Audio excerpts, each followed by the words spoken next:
Well, hey everybody, and welcome to the Debrief with your friends here at Sandals Church. I am Stephanie Schaefer, and every week we are here with Pastor Matt Brown, who gives us real answers to tough questions from the Bible. And joining us on the show again while Justin Pardee is out is our good friend Tim.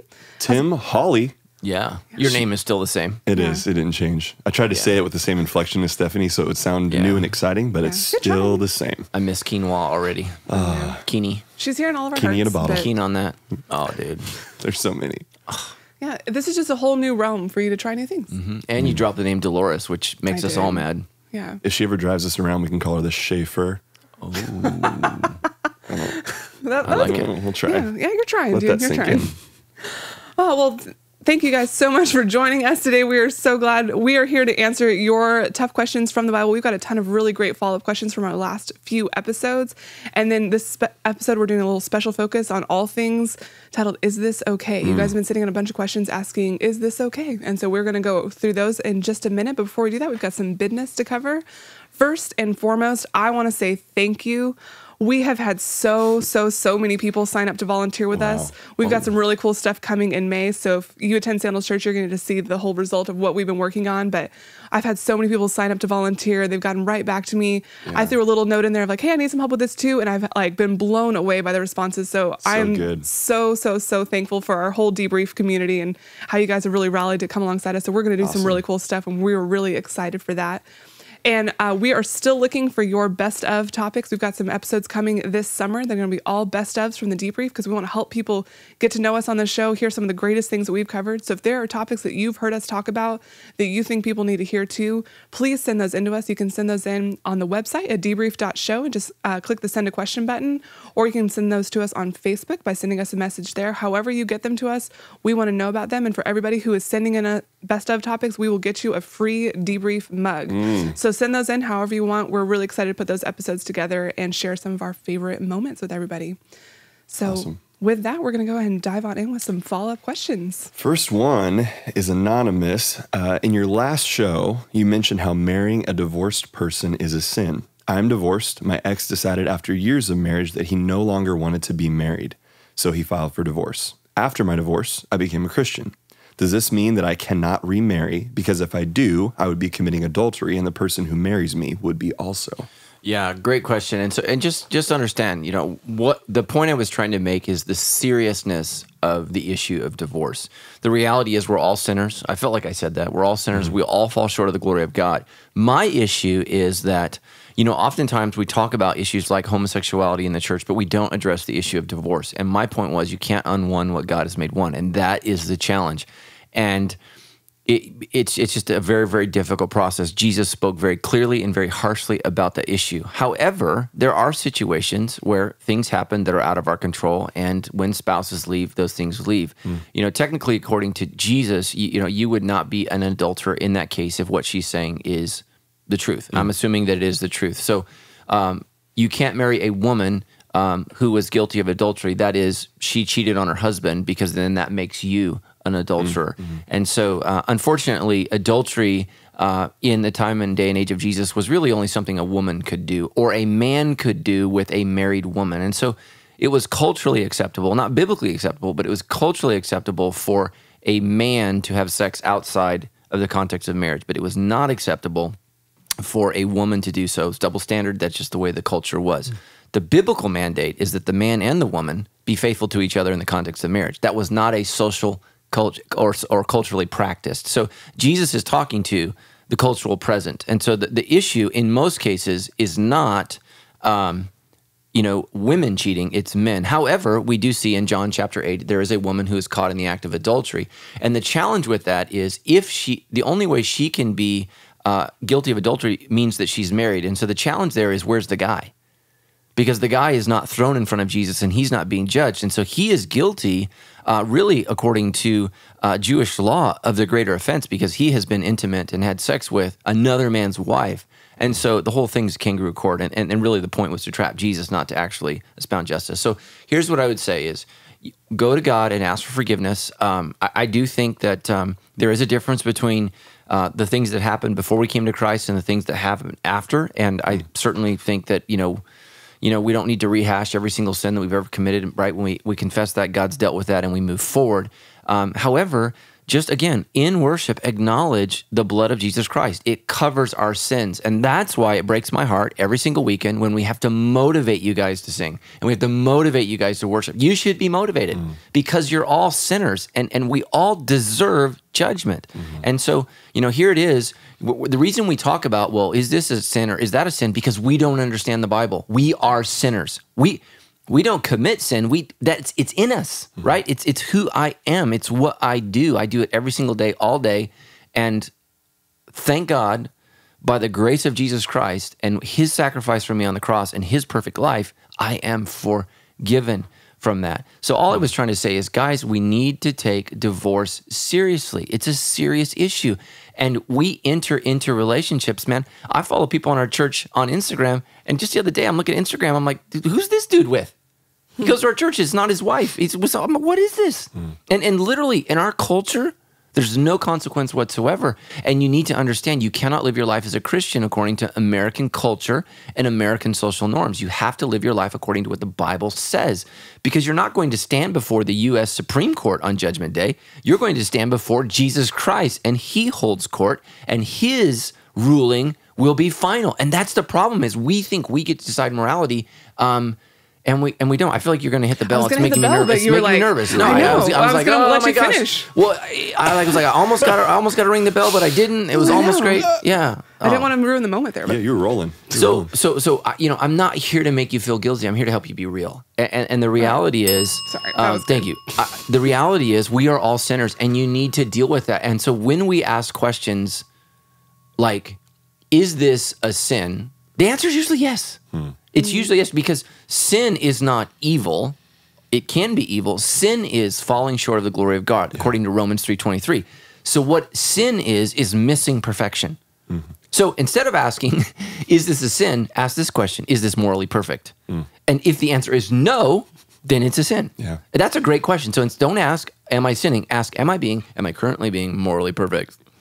Which, if I'm asking that question, I'm probably not.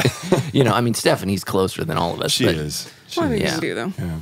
But you might fly a little too close to the sun. You know what I'm saying? Those wings of wax will melt. That's not in the Bible. No. That's Greek mythology. It's very, very different. Yeah, everybody's like, commonly what confused as the same thing. Very different. So listen, I love divorced people. I love you guys. Understand, it's a sin. That's why we need Jesus. Yeah. It is a sin. Married people, do everything that you possibly can to stay married. Work it out.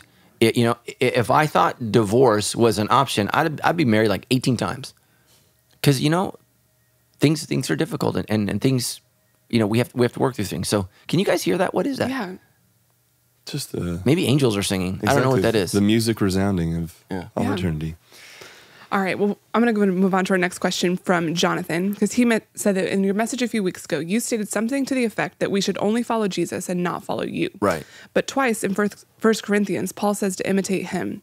Shouldn't we as followers of Jesus strive to reach a level of maturity in Christ where we could say to others, follow me because I follow Christ? Yeah, absolutely. So the Apostle Paul is not preaching to the church in Corinth in a celebrity culture. I am preaching to a celebrity-driven culture where we idolize and we worship religious figures. So the Apostle Paul is really having to advocate for his own leadership and his own credentials because the Corinthians are not following him and are not listening to him.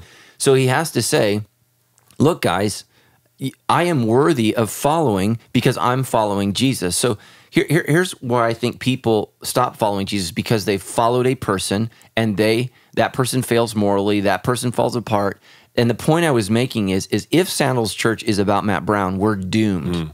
Sandals Church is about Jesus Christ. So yeah, to your point, Paul says, follow me as I follow Christ. Okay, so to that point, follow Matt Brown as Matt Brown follows Christ. But if Matt Brown falls, if Matt Brown fails, keep following Christ. Find a new leader that's following Christ. Don't lose your faith because some religious leader turns into an idiot or you find out they've done something stupid.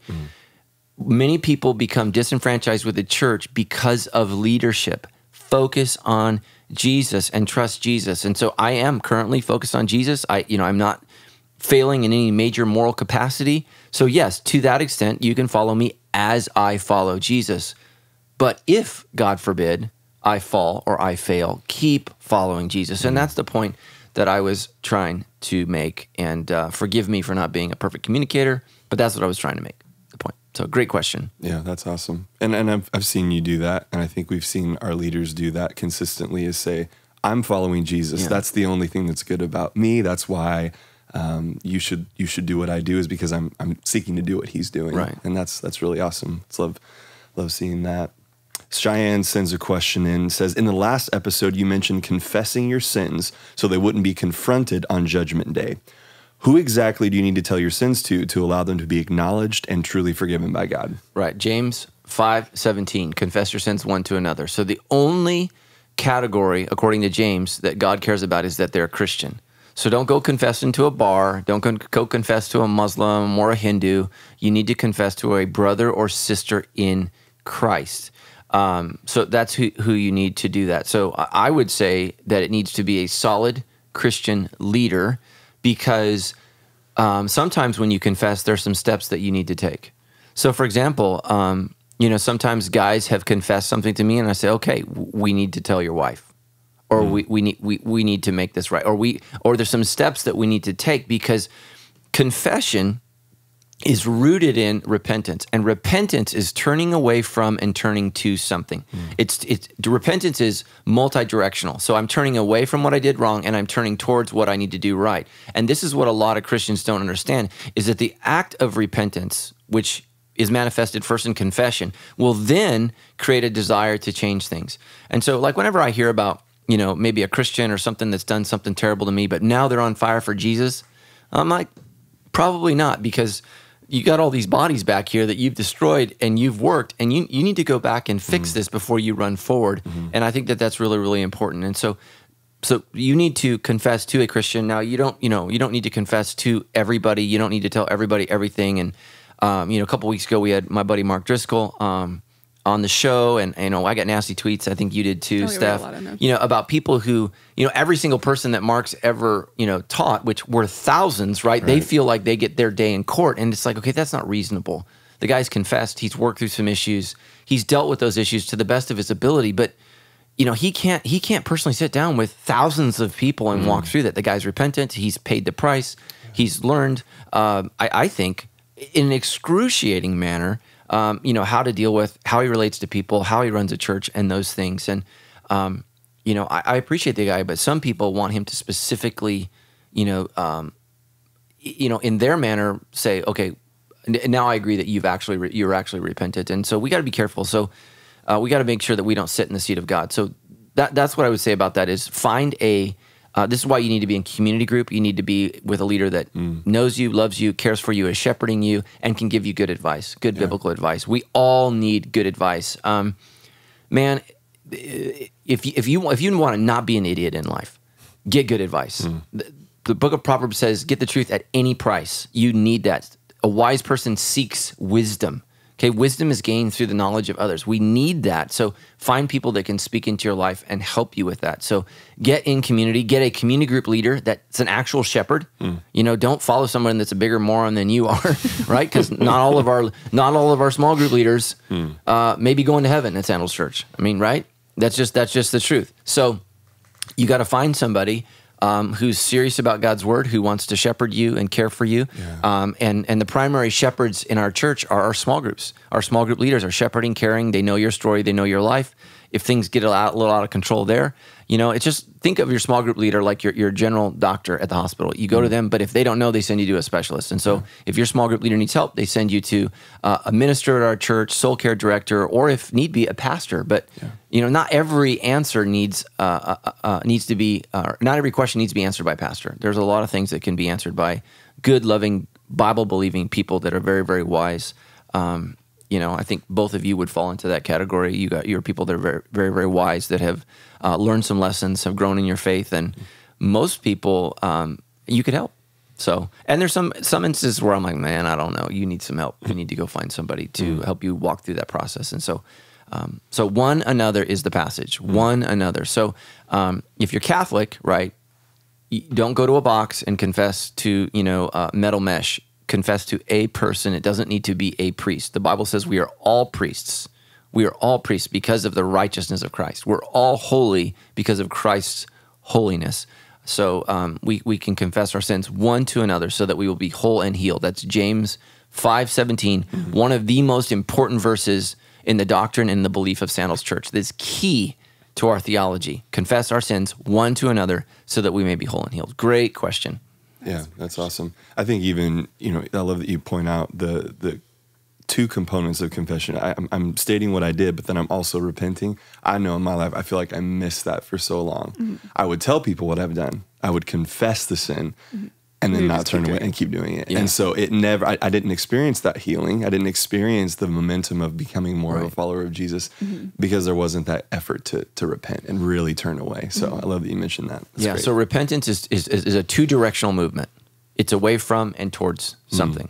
So away from my sin and towards God. So just remember that repentance is multi-directional. So yeah, it's awesome. All right, this next question comes in from Whitney, and she says, last week you talked about traditional churches needing to change if it's not working or they will die out. My boyfriend's family has grown up in a small Filipino church that's been around for over 100 years, but it seems their rules have not budged since the start. They don't believe in the Trinity or celebrate Christmas or Easter because it says nothing about it in the Bible.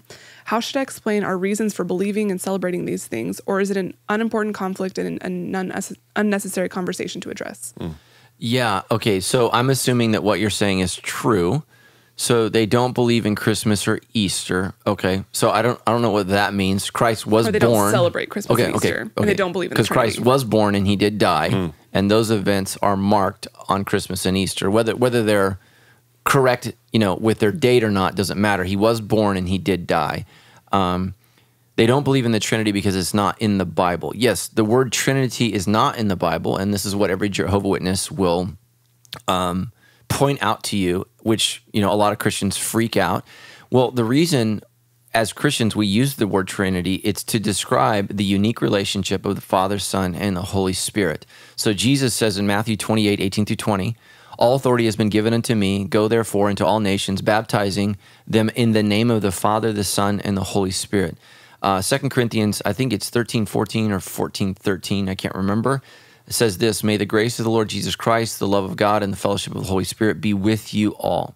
So there are verses where we see the Father, the Son, and the Holy Spirit moving. We know that there's only one God. So John 3:16, for God, that's the Father so loved the world that he sent his Son, that's Jesus, to die for the world that they might be saved. So we're saved by faith in Jesus.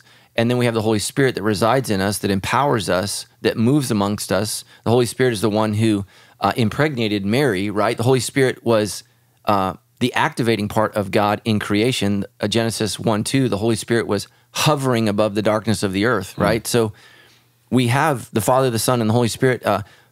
Colossians chapter 1, Christ created all things. All things were created through him. So we have the Holy Spirit creating, we have the Father creating, we have the Spirit creating, right? But we have one God. Nowhere in the Bible does it say there are three gods. So there's one God who exists in three persons. So what does that mean? We worship a relational God. So Christianity is a movement of God where we experience relational healing with him, each other, and ourselves through Jesus Christ. That's what Christianity is. And that's what Jehovah's Witnesses don't understand. Some people would say this, Christianity is not a religion, it's a relationship. And that's so true, but nobody knows how to go beyond that. Why is it about a relationship? Because God is relational. So 1 John says this, if you don't have love, then you don't know God, for God is love. So John wrote that in 1 John. And what is he trying? How can God be love? Love is a relational quality. So love is something that experience. So like we use it inappropriately all the time. Like I love food. You cannot love food. You can really enjoy food, but you cannot love food because love by itself is something that must be given and taken. It requires two parties. So for God to be love and to be alone, it's an oxymoron. It can't be true. It's not. So God is one and yet is three. That's how he's love. The Father loves the Son loves the Father, the Spirit, right? They all love each other and they all exist in one God. We don't know how that works, right? And if you understand everything about God, then you don't know anything about God because God is massive. So for this Filipino church to deny the Trinity, I hate to say this, they're not a Christian church. They're not. So don't try to change them, run from them. It's backwards, it's weird, it's bizarre. Look, I can't explain the Trinity, but to deny it is heresy. You are not a Christian. We worship Jesus Christ. Doubting Thomas says, my Lord and my God, after he is resurrected. And Jesus does not correct him. So John is making that point. Jesus is God. So some Christians, it's called Oneness Pentecostal, Oneness Movement. They believe that there's one God who sometimes appears as the Father, sometimes appears as the Son, and sometimes appears as the Holy Spirit. That's called modalism, and it was condemned about 1,600 years ago as heresy because the Father's not the Son is not the Father is not the Spirit. They are distinct persons within the Godhead. So look, I realize I just went varsity on theology, and some of you guys are like crashing your cars right now. My apologies. That's the reality. We worship a very, very complex God. Look, you're complex. I don't understand everything about myself. How am I going to understand everything about God? Right. So this Filipino movement has some cultic-like qualities, and I would not worship there, and I wouldn't even affiliate with them. For me, I'm very, very broad in terms of my beliefs. People that deny the deity of Jesus, and if they deny the Trinity, they deny the deity of Jesus, and that's what makes us Christians. We worship Jesus. Jehovah's Witnesses do not worship Jesus. They believe that he's a created being. They believe that he's an angel. I believe that that's heresy. That is not truth. Okay? Vice versa, Mormons say Jesus is one of many of God's children. Children. Yeah, sorry. Lots of them. He is God's only son. There is no other. There is no one in all of creation like God. And so on the one hand, Jehovah's Witnesses minimize Jesus because they say he's not God. Mormons minimize Jesus because they say he's one of many gods. He's, and so both of those guys are wrong on one side or the other. Christianity has said that Jesus Christ is unique. He's the one and only, and he is God, and that's what we believe. And so there are great, great passages. We could actually do a whole debrief just on the deity of Jesus Christ, and you can walk through that. And I think that the evidence is overwhelming and compelling. You actually did a really great talk on that. I think sometime last year. I'll pull it up and I'll put it in our show notes for this episode. But you did a really great talk just when we were going in Luke and Acts, all about the deity of Jesus. And I think you went pretty in depth in the Trinity too. So we'll link to that in the show notes at debrief.show/64. And we'll have a link to that episode in there because you did a really great job breaking that down. Yes. I think when we were going through Luke. Yeah, so two great chapters to look at really, really quickly would be Hebrews chapter 1. So the whole point there that the author of Hebrews is making is Jesus Christ is no prophet. He is no angel. He is the one to be worshipped. And so it's Hebrews chapter 1 is Jesus is God. And then there's Colossians chapter 1 that Jesus Christ is the creator of all things. He actually created us, that everything is created by him, for him, and is sustained through him. I don't know you don't think that means he's God, right? Because he's the one who holds all things together. That's Jesus. I mean, it's pretty profound and pretty amazing. And so we worship him in that manner and in that way. So that's good. Yeah. I like when you go varsity with theology. That's good. You can only be JV for so long. Sometimes you got to step up. I wasn't always good enough to play varsity. Sat on the bench for a long time. Me neither. All right. Well, we're going to move on into our Is This Okay section of the show for this week. We've gotten a bunch of questions in from folks who have asked all kinds of topics and basically said, like, is this okay? Can we do this? Are Christians allowed to? Is this a sin?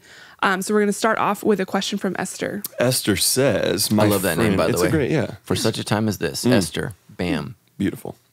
My friend who used to be a believer says that I should read the banned books of the Bible, especially the book of Thomas and the book of Enoch. Why were they omitted from the Bible in the first place? Yeah, so first of all, the book of Thomas, I think, was not found until like the 1940s. So nobody knew that it was around. It was found in Egypt. I think some of it was been found perhaps in the Dead Sea Scrolls. I'm not a manuscript scholar, so I would need to look that up to say if that's correct or not. But the Gospel of Thomas is just one of these weird things. It's really not a book. It's like a list of sayings.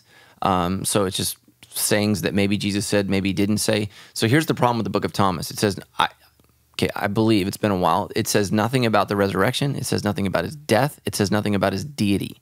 It's just like sayings. So it's like what Buddha did, so sayings of a religious teacher. So, Buddha's a really, really sharp guy, but he didn't die for everybody's sins, and he didn't rise from the dead, and he's not the savior of the world.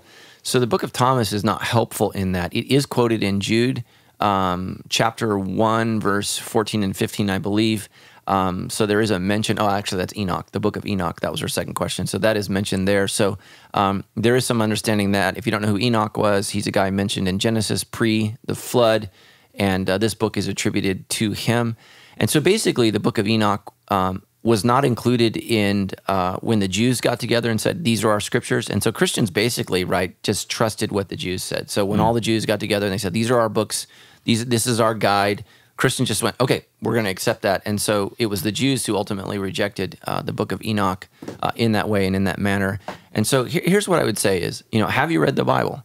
Have you read the canonized books? If you haven't, why would you read things that are not canonized and were not considered scripture? So start with the Bible that, consensus has said, these are the books that we all agree on. And so a lot of people have confusion about how the Bible came about. And so, I hear a lot of stupid things all the time. And so people say, well, these guys just decided that these were all the books that were in. Well, that's not the case. When the councils got together, and you have to think about this, they lived in a world where communication was nil. There wasn't internet. There weren't phones.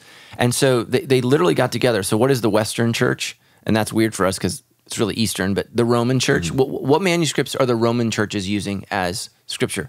What manuscripts are the Syrians using as scripture? A lot of people don't realize this, but Syria and Turkey were the center of Christianity for 1,000 years. Even Turks and Syrians don't realize that. It's the center of Christianity for 1,000 years. So what are the Syrians using for scripture? What are the area of Palestine, which would have been called Southern Syria at the time? What are the Southern Syrians using? Jerusalem. What do they consider scripture? Then we have Egypt. What do the Egyptians use? And when they got together and they looked at what everybody was using, and they all met in Constantinople, which was the capital of Christianity for 1,000 years, the new Roman Empire, they realized that almost all of them were using the same books. And so really what happened for us as Christians is, right, were you an eyewitness of Jesus Christ? So the Apostle Paul's included in that. Matthew's included in that. Mark is included in that. He writes Peter's sermons. Luke, he's a historian who goes back with Paul and figures out and interviews eyewitnesses. And then we have John, the disciple whom Jesus loved. And so those are automatically included. And so eyewitness accounts. And then you have some things that maybe we don't understand who wrote, like we don't know who wrote Hebrews, but that was included. We have James, who is the half-brother of Jesus. That's included. And that's where our scriptures come from. And so I just would say, why would you take advice from somebody who used to be a Christian? So here's what non-Christians use like the Book of Thomas for. So it doesn't say anything about his deity, so we made that up later. The problem is the Book of Thomas is dated later. The Gospels are dated within the 1st century.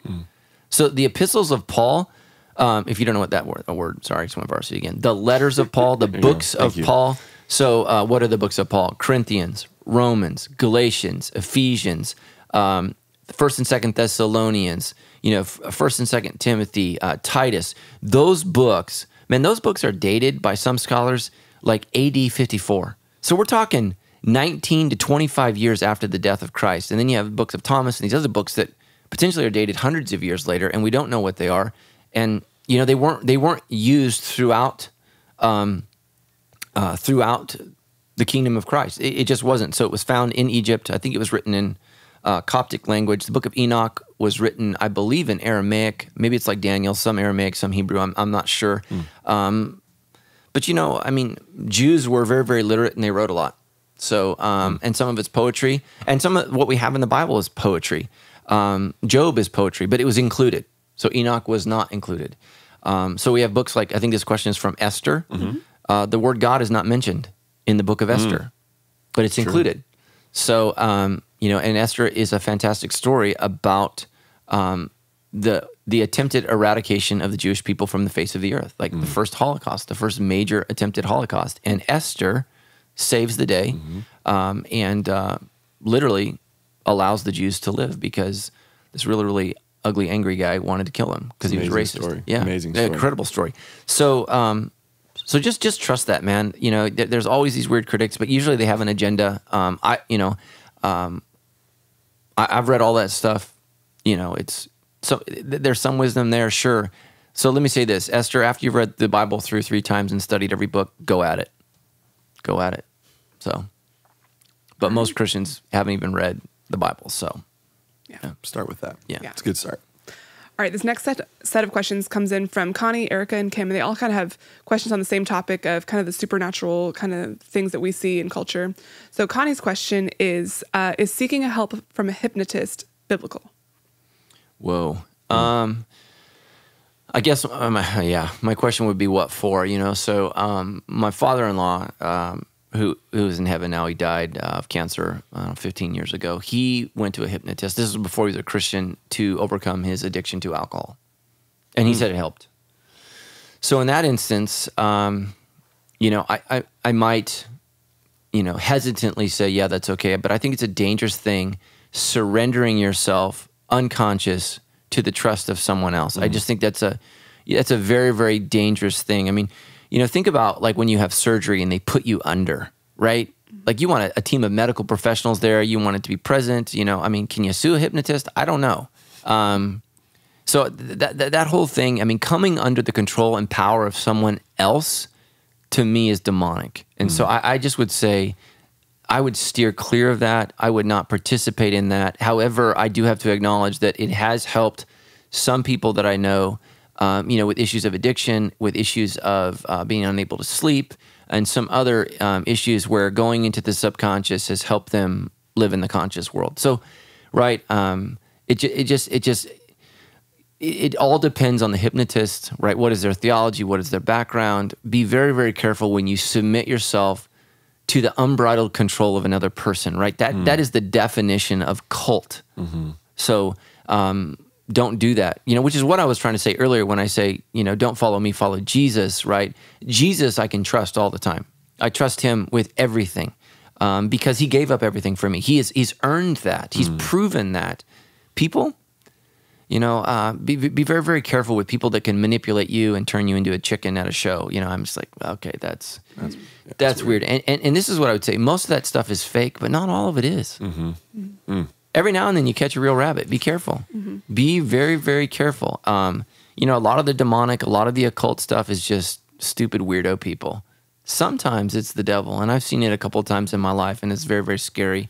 Great book by M. Scott Peck, People of the Lie, wrote in 1980s. He's dead now. He's with the Lord. But he became a Christian because he was a psychologist.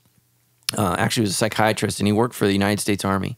And he was investigating war crimes that American soldiers committed in the Vietnam War. Because there were things that happened where American soldiers went nuts and just killed people, babies, kids, girls, whatever. Like, they just went nuts. And these are like normal, everyday, like good old boys from, Oklahoma. And they slaughtered these villages. And so he was trying to understand, how did that happen? How do you take good people? And anyways, through that process, he began to discover a thing he calls evil. And ultimately, he encountered the demonic. And then he became a Christian. Wow. So great books. He wrote The Road Less Traveled, People of the Lie. Fantastic, fantastic books. Nobody talks about him anymore because we're always wrapped up in the present and we think we're so much smarter, but he's a fantastic author in the 1980s, one of my favorite authors. So great book. The Road Less Traveled and People of the Lie, two fantastic books. So. Yeah, we'll include the links to those in the show notes too. Okay. So staying on the same topic, Erica asks, what about TV show mediums who claim to be gifted by God? Yeah, okay, so most of that is manipulation. So, and that's what's just so sad. So I think that deep inside every human being, or most human beings, we want to be led. We know that we should be led. That's why we have leaders and governments, and we anoint kings and queens. There's just something inside us that feels like we need to be led. What is that? Well, that's a good thing. God has placed that inside the heart of every single human being, that we want to be led. Now, some people choose to be led by themselves. Others look to other people. And so I just think people are so desperate. And here's what I would say. What this means is the church is falling woefully short of leading people to a spiritual connection and God, who is spirit, according to John chapter 4. And here's what I would say about these mediums is they tell you what you want to hear. They manipulate you. They use you. It's a trained gift, and they know it well. They know how to read faces, ask questions, ask leading questions. It's a very, very manipulative art, and most of it is horribly fake. Like I said, every now and then you run into the real thing, and be very, very careful. So demons know things. They know things. I have seen very, very good people, some people that I love very, very much, who I believe have been manipulated for years by things beyond the curtain of the reality that we see. There's a curtain there, and we can't see all things. The Apostle Paul says we see things now in a dimly lit mirror. We don't know what's on the other side. We just know this. Things on the other side affect things here. Things here don't affect things there. So the spiritual kingdom affects our physical reality, but our reality does not affect that kingdom. So we got to be very, very careful what we allow from that side of the curtain into our life. And that's why the Bible unanimously condemns that. Necromancy, talking to the spirits of the dead, seeking witchcraft, seeking people that try to go across that curtain on their own power or their own giftedness. We have to trust Jesus. It's because he came from that side of the curtain to our reality and said, follow me, trust me, I am good. And he proved that with his behavior, lifestyle, miracles, wonders, and everything. And we're trusting him to get us across that barrier. Sometimes the Bible calls it a great chasm. I think in Job, it's called the moving river. The Hebrew in Job is really, really hard to understand, and I'm really grateful I never had to translate that in my classes. But I think, if I remember correctly, Job calls it the moving river of death or something. It's just really, the Hebrew is really, really old in that book, and it's, even the Jews, when you read the book of Job, I think the Septuagint translation has like 460 less words because they didn't know how to translate. I don't know. They're just like, nah. Isn't that bizarre? And now modern scholars, right, are translating that, and Jews 1,000 years ago are like, I don't know. Yeah. I don't know what that means. So we have to be really, really careful in that. And so I would just say, well, what are you doing? What are you doing, man? Get in Bible study. Do something positive with your life. Matter of fact, why are you watching TV anyways? You know what TV is saying is, my life is so boring. I have to watch fake lives of other people. Get out and get a real life. Do something. Do something. Our culture is so lame. It's like, go enjoy your life. You're going to be dead soon. What are you doing? What are you doing? I always joke with my wife, the moment she dies, the TV's gone. I don't want to watch someone else's life. I want to live my life. I want to go out and enjoy things and experience things, I didn't watch CSI New Orleans this last weekend. I was there. You went. I was there, baby. You were living it. That's right. Oh my gosh. Man, it was good. I was on the Mississippi River. You know what I'm saying? I watched the sunset. Experience life. Life is to be lived. It's a gift from God. We talked about, what are we going to be held accountable for on Judgment Day? What about all the time you spent wasting watching fake people? So, right, the Bible, Jesus says this, be done with hypocrisy. So that Greek word, we translate in English, not hypocrite, we translate it actor. What do we spend what did you do with your life? I watched hypocrites every day, all day. Nope. I watched them fake it. Okay, live your life. So yeah, if you have enough time to watch mediums on TV, man, come serve at the church. We have a place for you. Amen. If you need entertainment, work in kids ministry, change a poopy diaper. That is drama. If you need drama in your life, teach a 3-year-old. Okay? Literally. Oh, man.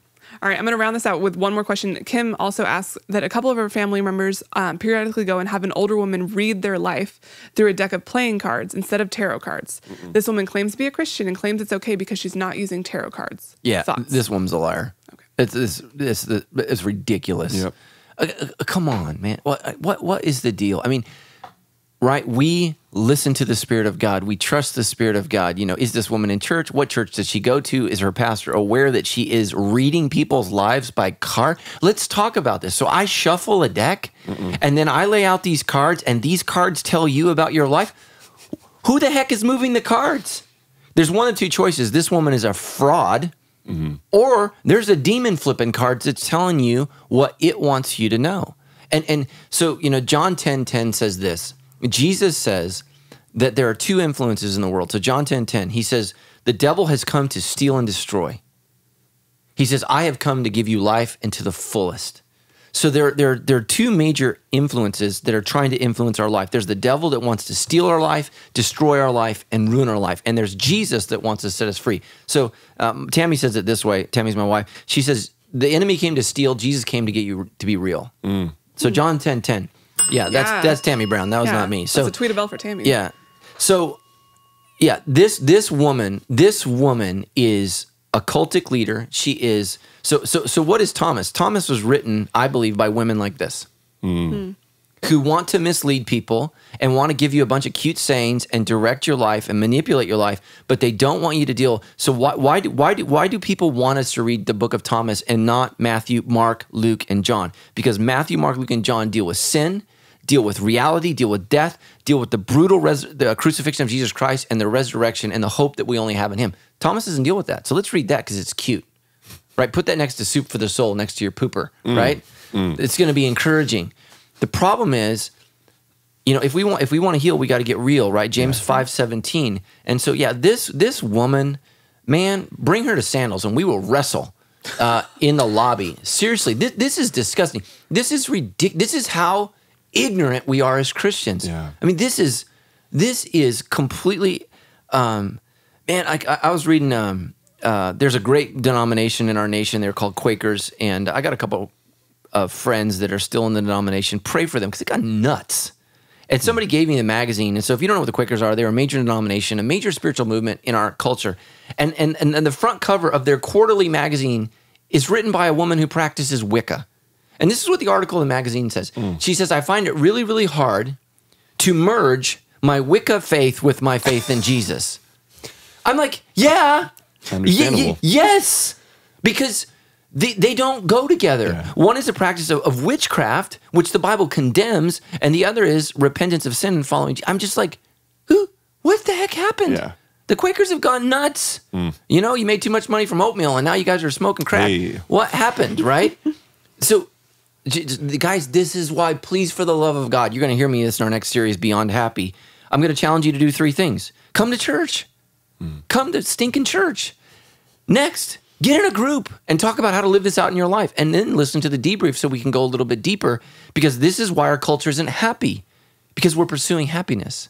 And so the series is called Beyond Happy. We're going to study, what book are we studying? I'm so passionate I can't think. The book of Philippians. Gosh, stinking tarot card Christian, dude. Oh, geez. I'm like, seriously, I'm ready to wrestle. You're ready for a varsity wrestling match. Yeah. Sorry. Just scoot away a little bit here. This just makes me mad. This makes me mad. So come to church, get in a group, and listen to the debrief. And I promise you, if you follow Jesus, you will be a happier person. Yeah. You will be. And the world has gone nuts. And so, what possibly could happen from somebody flipping cards over? Nothing good.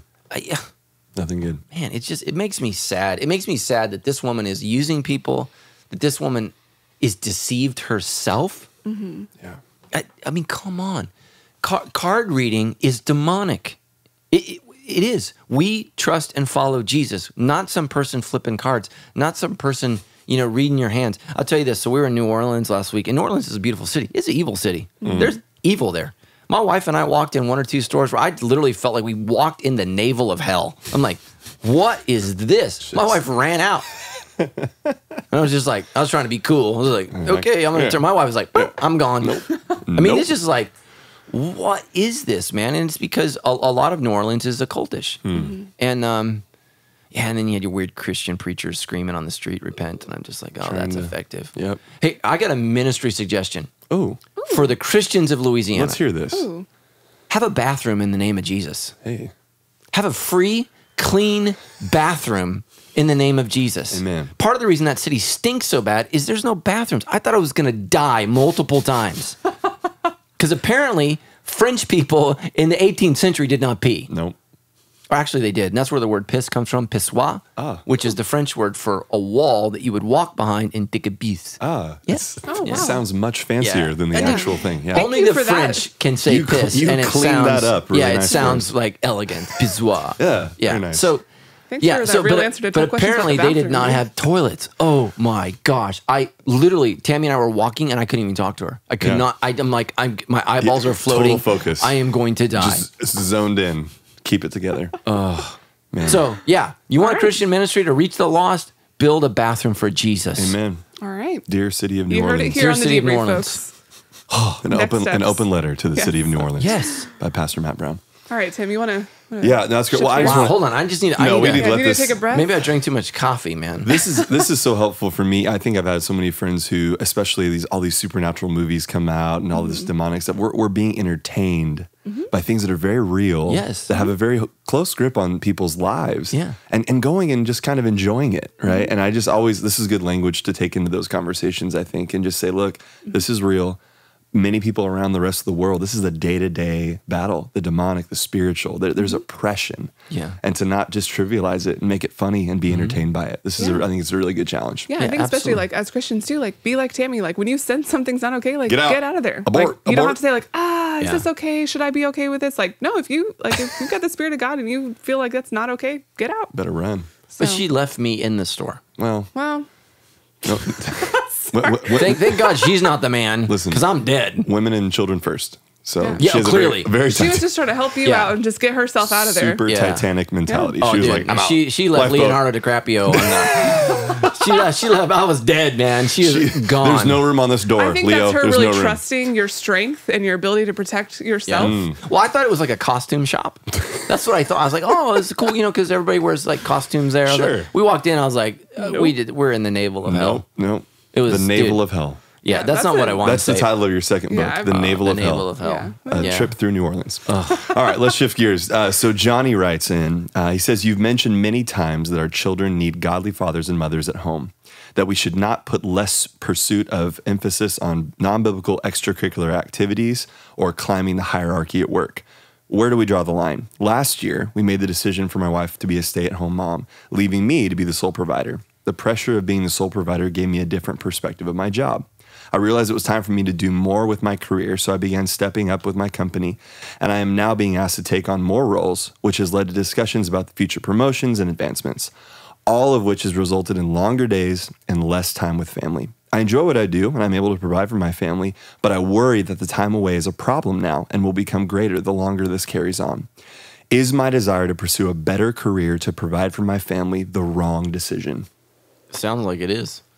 I mean, sounds like this guy's really, really self-reflective. And just know, I mean, this affects me, right? So if you make less money, you tithe less money. So the church has less money. So I want you to hear me very clearly. What I'm telling you to do actually affects me negatively.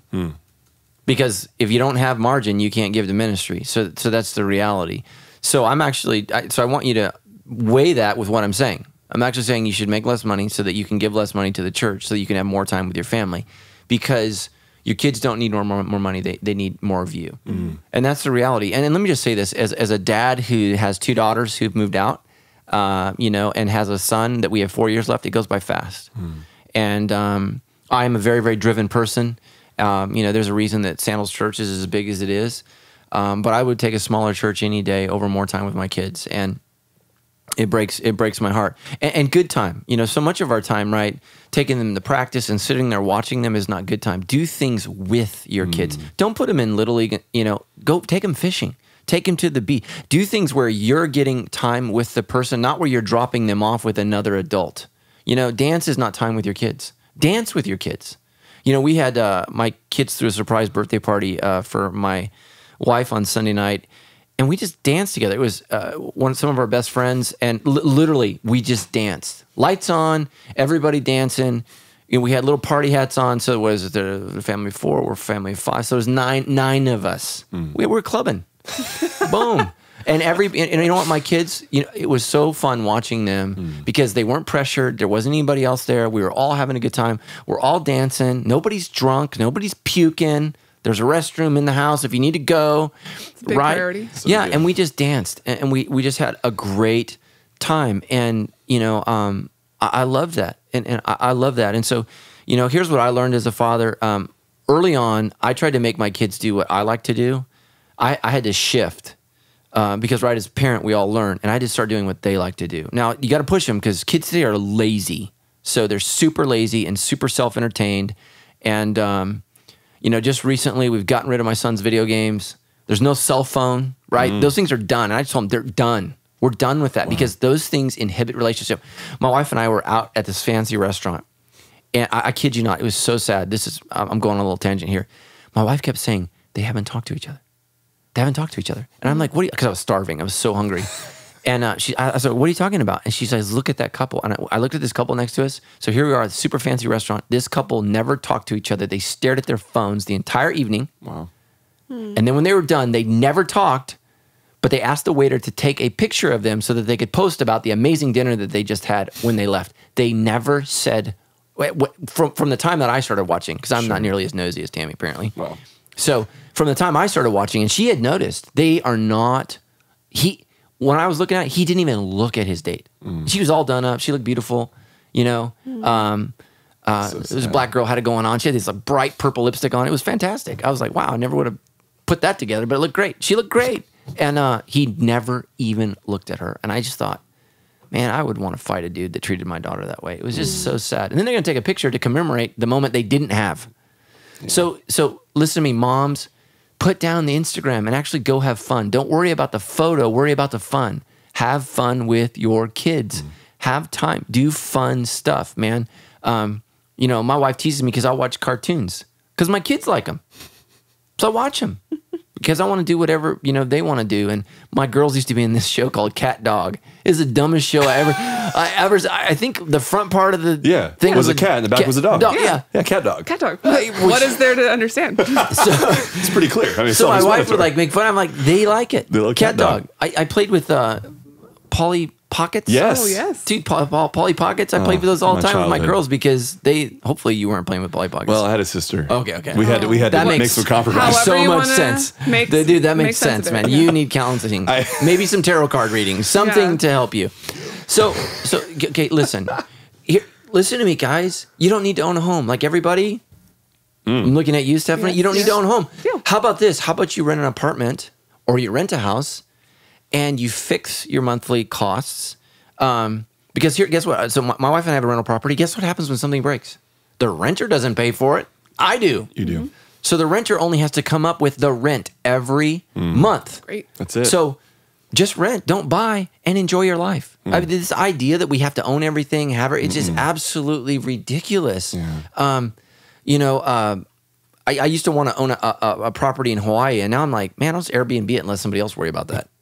Because when the toilet's plugged, I got to call somebody. I don't want to be, fishing that out, So what I would say is this guy, thank you for being so honest. Your kids don't need you to make more money. They need you to spend time with them, invest in them, pour into them, spend time together, take fun trips. My family, I grew up very, very poor. We didn't take vacations in my early childhood. I think we started taking them maybe when I was in, I don't know, second or third grade, and we went camping for 2 weeks.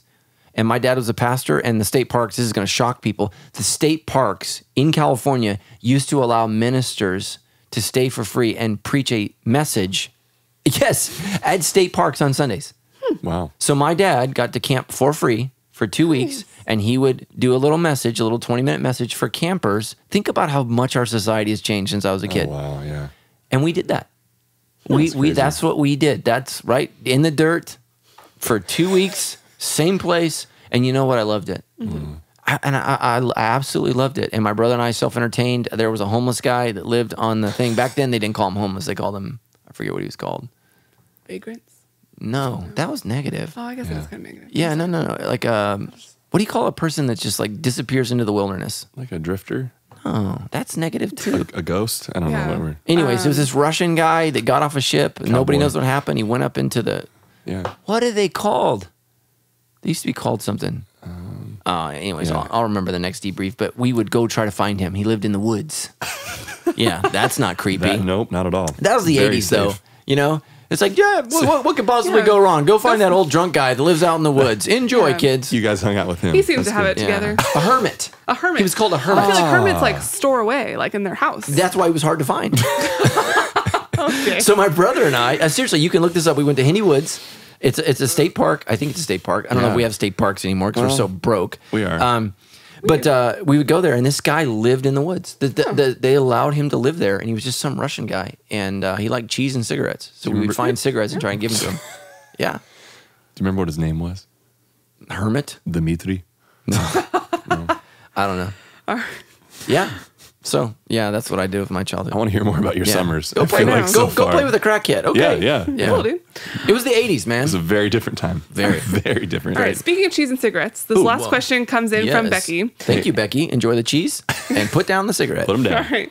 So she says, where should we be drawing a line when it comes to things like drugs and alcohol? Some Christians are fine with drinking alcohol or smoking marijuana, and some think both or either are sinful. Where is there a line to be drawn when dealing with both of these things? Yeah. Dealing, by the way. Dealing, with nice. both of these things. Yes. Let's Yeah. not miss that. Yeah. So, okay, here's the thing. So I am okay with alcohol.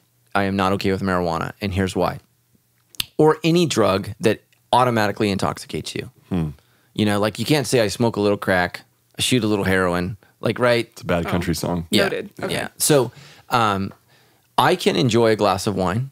I don't drink hard liquor. I just don't because I love myself.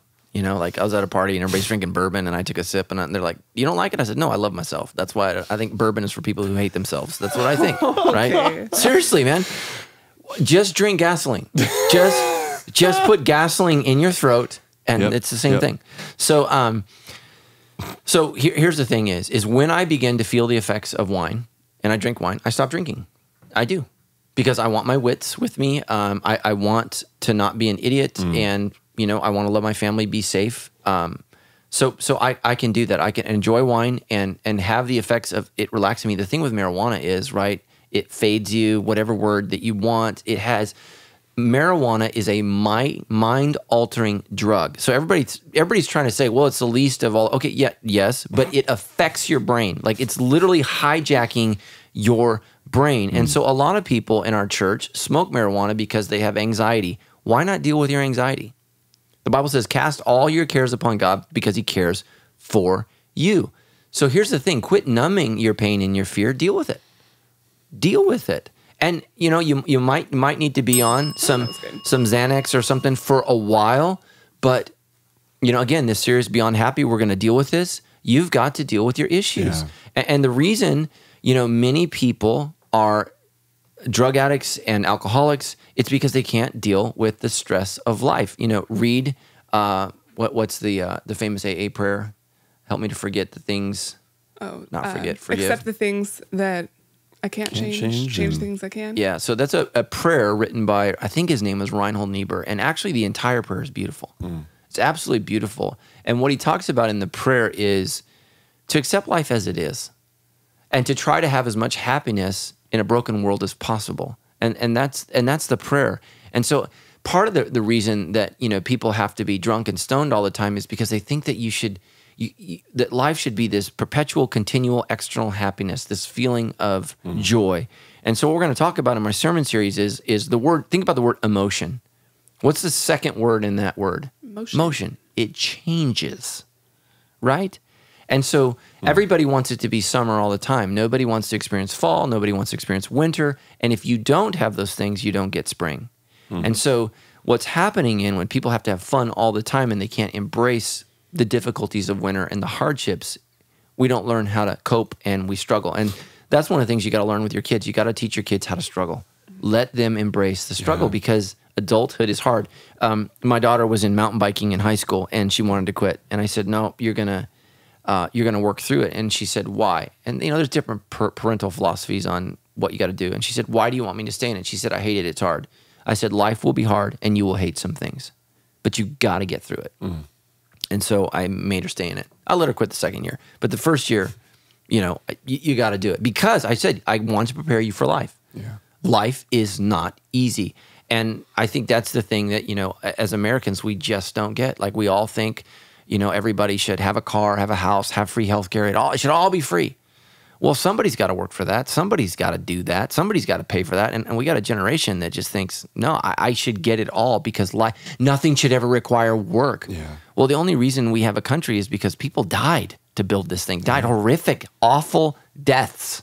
You know, like you left St. Louis to come to California. You were married to a different woman and had 3 new kids. You know, I mean, right? Life was different. You ate people in Northern California. The Donner Party, they ate each other. I mean, that's what built this country. And you know, I think we focus on the sins of America, but we don't focus enough on the struggle. It was really, really hard and really, really difficult.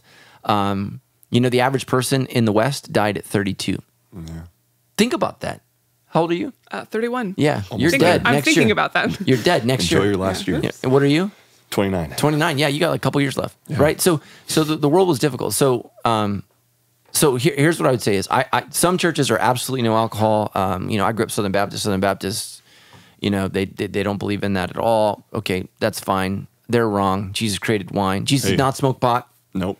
He did not smoke pot. He did produce wine. The Lord's Supper was wine. People that say it wasn't wine are literally smoking something, and it ain't Jesus. So, not Jesus. So I think it's important. And part of the problem is one of the things that's such a turnoff to Christianity is if we can't have any fun, why would they want to follow Jesus? And so many religious people, their lives are just like, So I think we need to learn to have fun. Marijuana is a different beast.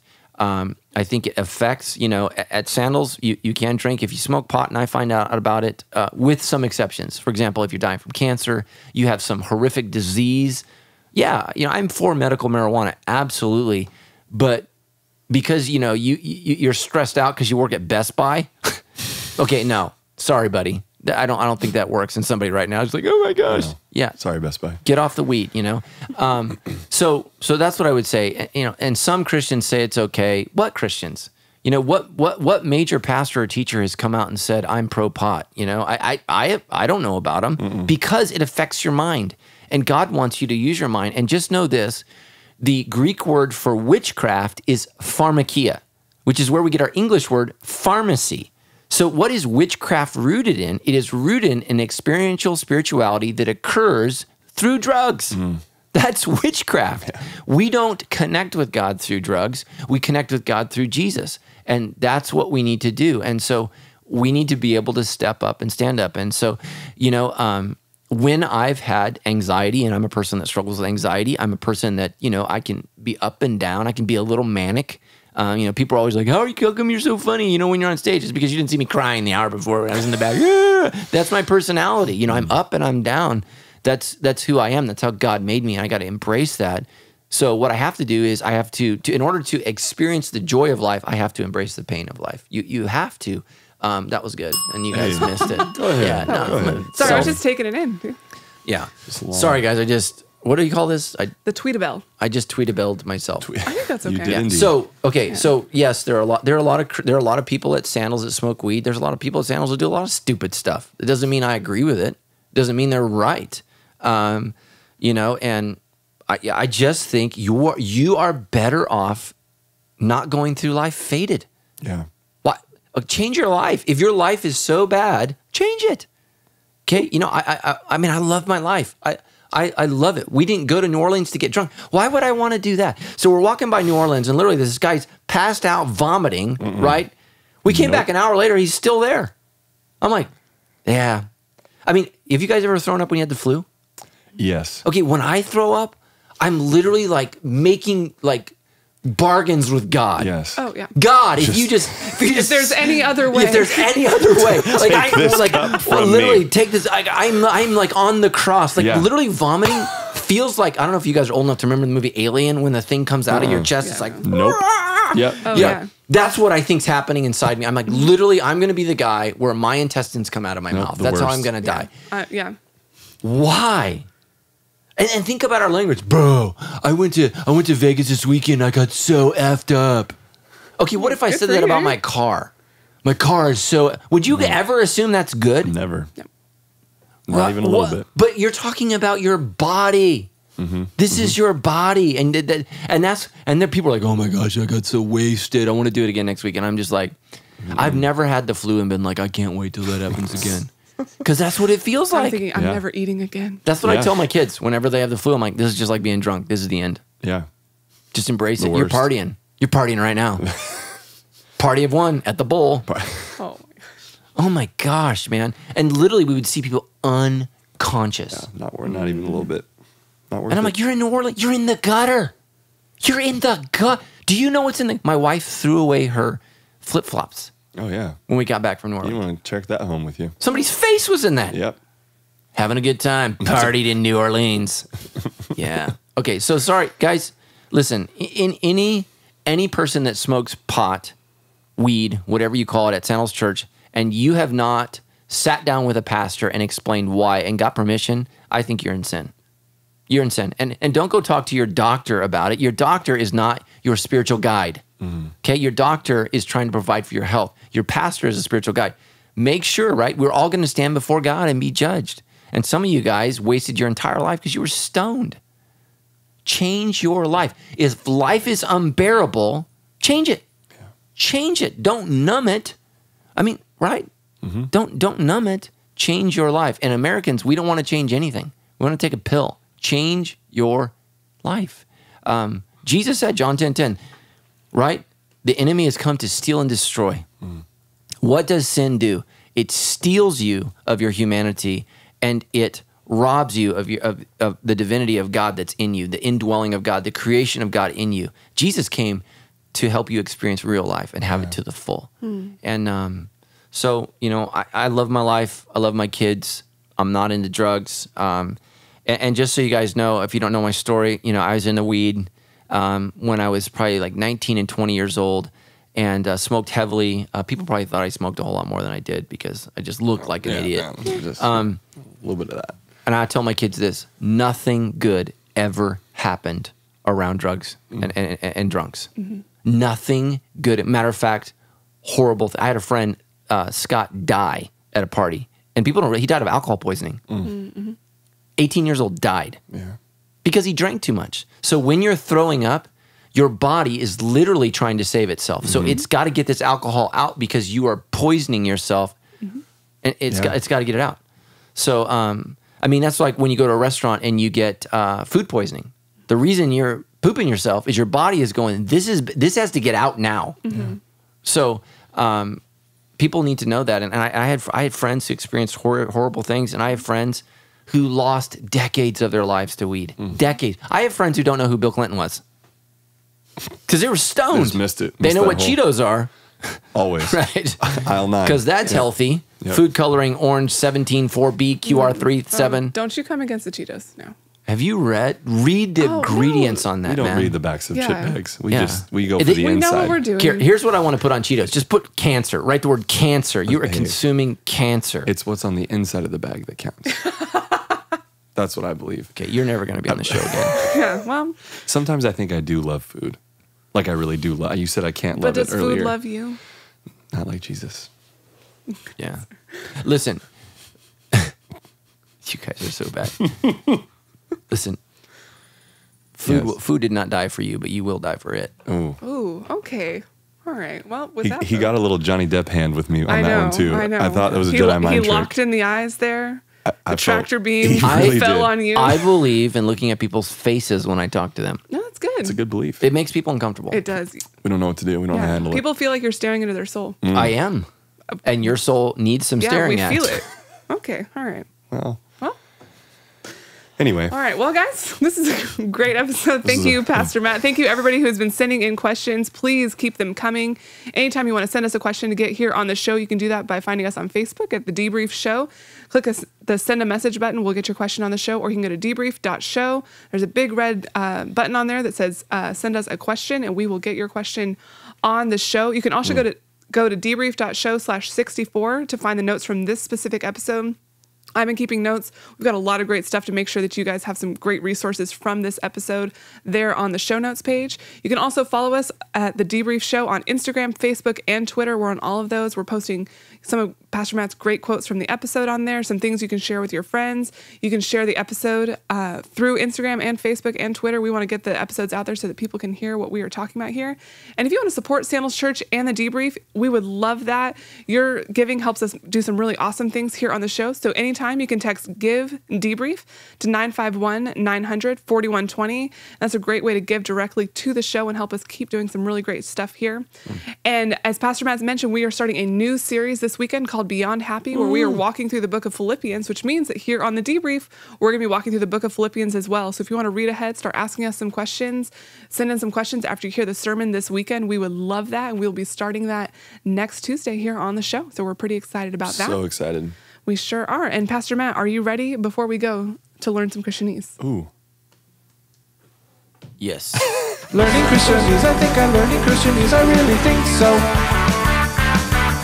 Learning Christianese, I think I'm learning Christianese, I really think so. All right, Pastor Matt. what do Christians mean when they say convicted? Whoa. Convicted. Like, ooh, that really Yeah, convicted. it means that you are internally challenged by what you're doing. So God is challenging your behavior. So when I say I'm convicted, God is challenging me to change what I'm doing. He's actually challenging me that what I'm doing is wrong. So that's what it means. That's what the word convicted means. So, and it's a good thing. It's a good thing. When you're convicted, it means God's speaking. And if you haven't been convicted in a while, then you're not hearing God. Yikes. Oh, that was good.